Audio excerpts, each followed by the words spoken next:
చరిత్రలో ఒక అతను ఏంటంటే పాబ్లో ఎస్కోబార్ గవేరియా.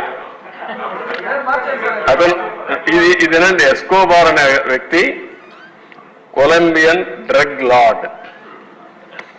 ఇతను నార్కో టెర్రరిస్ట్. అతను పాలిటీషియన్ అయిపోయాడు.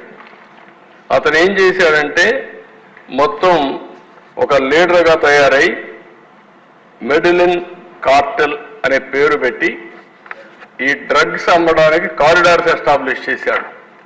ఎస్టాబ్లిష్ చేసి మొత్తం దీంట్లో $30 బిలియన్ డబ్బులు సంపాదించి అది ఈరోజు $90 బిలియన్ వర్త్ ఆఫ్ వెల్త్ సంపాదించాడు దీంట్లో.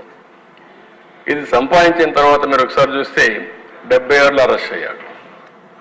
80లో #1 and richest drug lord of the world.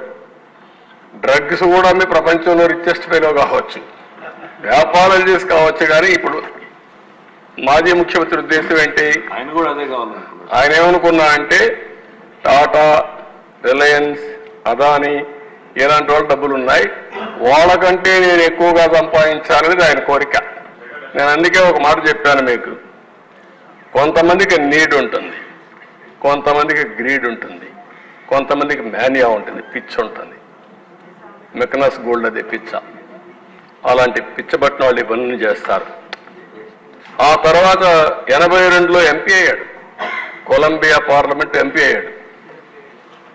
82లో America arrest చేయాలంటే మేడ్ డీల్ విత్ కొలంబియా ప్రెసిడెంట్తో ఇతను ఓన్ ప్రిజన్ ఒకటి క్రియేట్ చేసుకొని లా క్యాథెడ్రల్ అనే ఒక ప్రిజన్ మంచి హిల్స్లో కట్టుకొని అక్కడే ఉంటా అన్నాడు.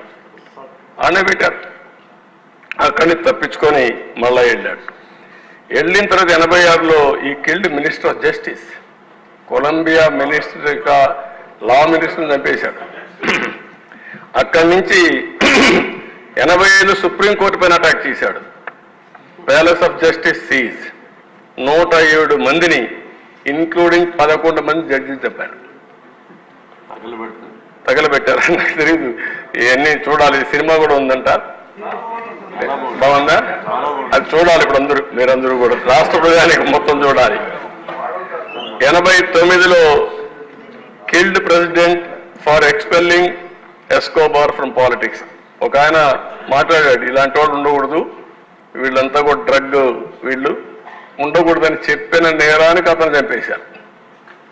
అంటే ఇంకొక పక్కన 89లో bomb DAS building bombing department అన్నమాట, సెక్యూరిటీ హెడ్ క్వార్టర్స్ని పూర్తిగా 57 మంది ఉంటే వాళ్ళు కూడా చంపేసే పరిస్థితికి వచ్చారు. దగ్గర 2248 మంది ఇంజురీ అయ్యారు. అంటే నేను ఒక ఫ్లైట్ కూడా కాల్ చేశారు. నేను ఎందుకు ఈ విషయాలు చెప్తున్నానంటే